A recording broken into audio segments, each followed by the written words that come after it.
short walk around Danes Dyke, the coastline and the woodlands, and just random thoughts. And here's one for you.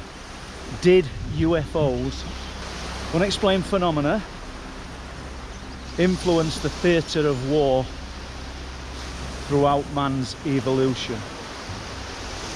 Might not be as crazy as it first sounds.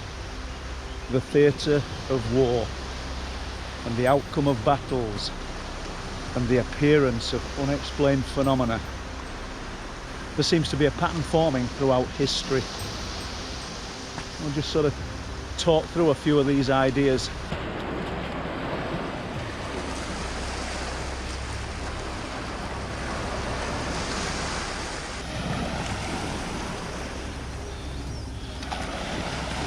He's had a bit of a trim. Come on, you fool. Whoa, I'm gonna get wet. Come on.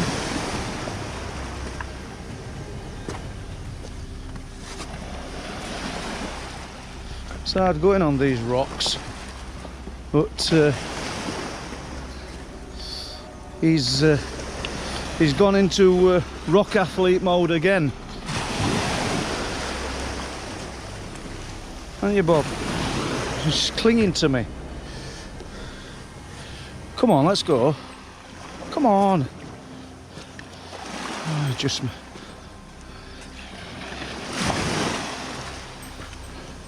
Yeah, he's a bit more aerodynamic today. Now he's had this fur removed. He's enjoying himself. Yep.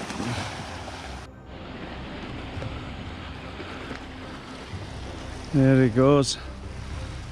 Absolutely pristine morning, beautiful. And these are the kind of mornings that you remember. Just sun hitting these rocks. The bobster thinking it's great fun.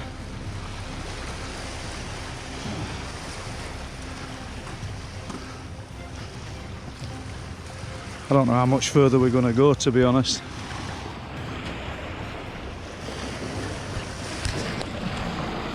Don't really see it point in, not struggling, but manoeuvring over these rocks for the next 1.5 miles, 2 miles. So I think we'll walk back and maybe head into woods. We'll just give him a few minutes. Come here, this way. That's good, find them. Come on, there's some mice. Come on.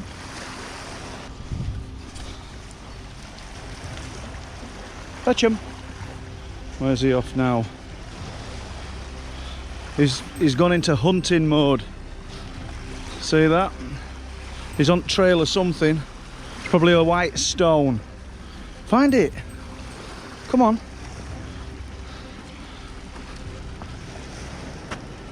Yeah, he's find them. That's good. You'll find them mice, Bobster. Yeah? Come on, we're not going to look for mice. Come on. You're not a great mouse catcher anyway. Where are you? Get off my feet. Here, get going. Come on. Come on. Yeah, up is brave now. Aquatic dog. Come on. What he's looking at me for? Ain't got out. Get going. Go on. He's trying to trip me up. Come on, Bob. You're not even 2 yet. Look at this. Won't leave me side. I suppose that's good though, isn't it? Yeah. We've got concrete here. So I'm assuming that I'm stood on top of an old World War II bunker of some kind, long since got eaten by the sea. It's ironic, isn't it, that them pebbles are going to go back into the sea and washed down to sand at some point. No doubt by the time that happens we'll all be dust. But strange, I was looking at historic UFO reports the other day. I mean, from all over the world, Germany, Switzerland, Brazil, and it sounds to me, from looking at the reports and reading what little bit of information there is, that these objects actually took sides. Now, whether it's a little bit of poetic license on behalf of the writers of the day, I don't know. This way, Bob, come on. Here we go. That's it, you stay there. But nevertheless, these writings have survived. We're going back to, we're not just, in some cases we're going back well over 1,000 years, and I just find it fascinating. Then there's the reports of the miracle of Fatima. All of these reports that have come through and stood the test of time, and I think we're in some kind of golden age now with the reporting of not just UFOs but unexplained phenomena. There seems to be a movement amongst the powers that be in the world. I don't know whether it's to suppress, nearly fell over then, I don't know whether it's to suppress the knowledge by giving us a little bit and then tying us up in knots for a further 5 to 10 years, or whether there's an actual push to get this information out. I know in some quarters people are actually trying to get it out, but yeah, these ancient reports. There's one from Hackness that I've found that I don't think it's ever really been put on internet in any great detail, which involved a nun called Begu, who said that she observed the roof of the monastery open up during the night, and light poured in and celestial beings poured down. And reports like that fascinate me, because obviously it's their interpretation of something very, very strange occurring. Did she have a lucid dream? Did she have a very, very real encounter with true unknown? If we say it were a lucid dream, how do we explain the miracle of Fatima? That's probably one of the most interesting ones, but when you consider that over a period of time thousands of people came to observe what they called the sun dancing, and they described the sun in a way that could actually be described as a UFO. I'll just turn camera. I don't know if you can see him because he's in camouflage mode. There he is, look way up, is he? That's the spirit. He just went into his stealth mode then, and it's always good when he's in stealth mode. There he is. Come on. The tide's actually going out, but I'm not going to hang about so that we can walk a little bit more comfortable. We may as well get up into the woods for an hour or so before anybody kind of wakes up. Well, I said we were going to go up into the woods, but I've immediately changed my mind because he's decided he wants to go this way. So we'll go along here a little bit. There's a bit more beach for him to play on if he comes back. Hey, come on, this way. Here he is. There he goes. That's it. Good boy. Find him. Come on. Fetch him. Mice. Come on. We'll get these mice. Come on. Yeah. It's soft, this sand. This has gone out a bit in the last hour that I've been walking about. Leave it. That's a good boy.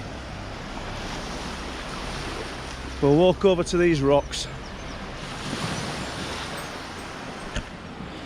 Let's have a look. Bobby, here. There he goes, look.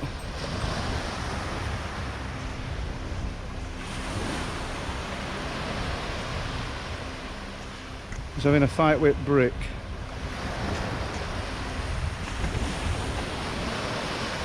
This bit of water's going to get him, I think.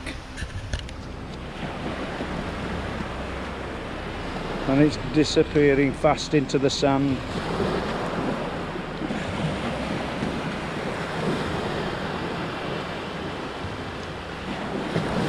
Come on, Bob, leave it. Come on.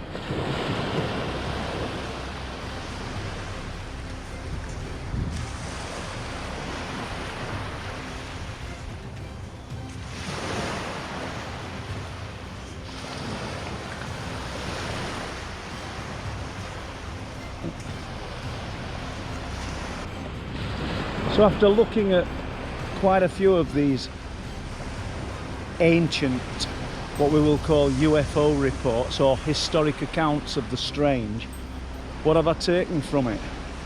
And we will look at these in more detail. It seems to me that these reports have been written up after conflict, after great warring armies have faced each other. Things have occurred on the battlefield, things have occurred before great battles, and things have occurred afterwards. So does that tell us then that this phenomena, whatever it may be, has a vested interest in preserving mankind, or at least some sections of mankind?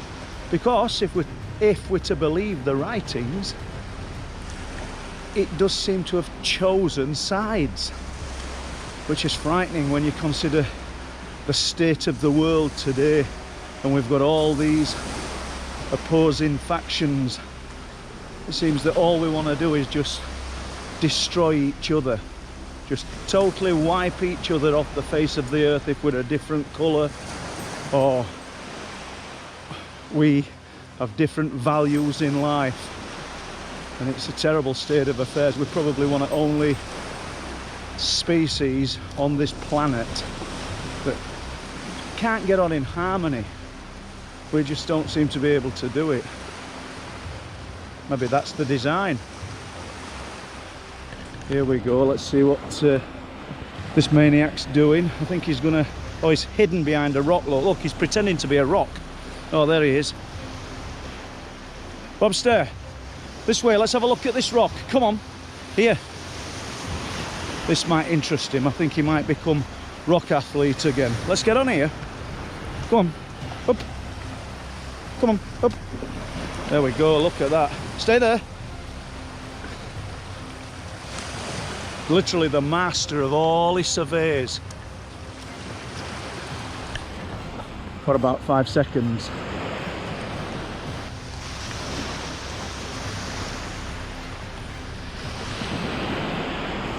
So, were the UFOs of ancient times, medieval times, of today, somehow deciding what happens in conflict? Are they steering us in certain directions? And if they do interfere in human conflict, are we going to see the intervention of something during this very, very traumatic period that mankind's going through at the moment? I suppose it's possible. Where's he gone?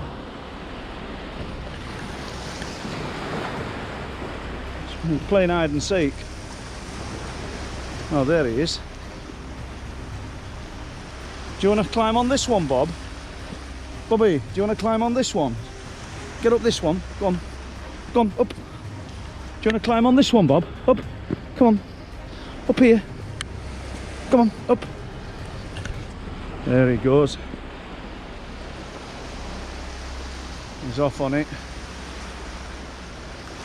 Absolute mountaineer.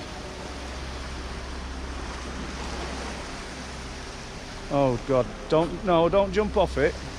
Come down this way. There we go.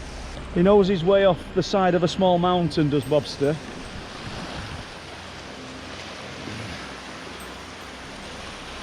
He's in his element.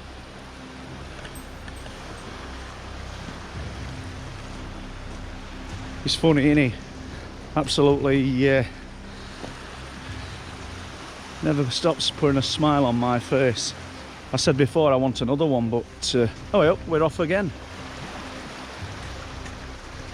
Bob. Bobster.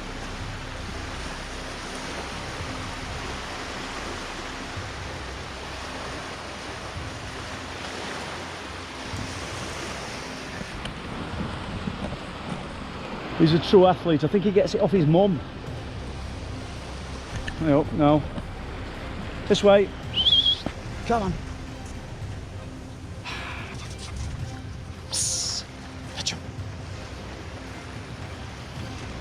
I don't think he's seen kelp. We'll let him have a look at kelp. If I don't fall on it. There you go, have a look at that, Bob. See what you make of that. It's not edible, well, not to you. Channel there where water's been coming off land. And you can see where all of this earth's been pushing off land. I think we're going to head back. Well, maybe we'll get into woods prior to going back. This way, Bob. There you go. Steady. Steady, you fool. Right.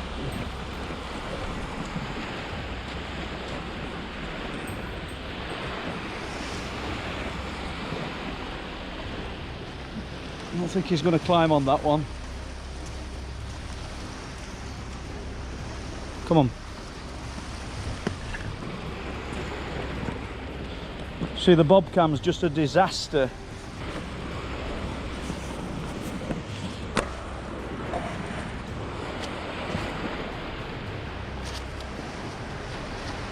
Come on.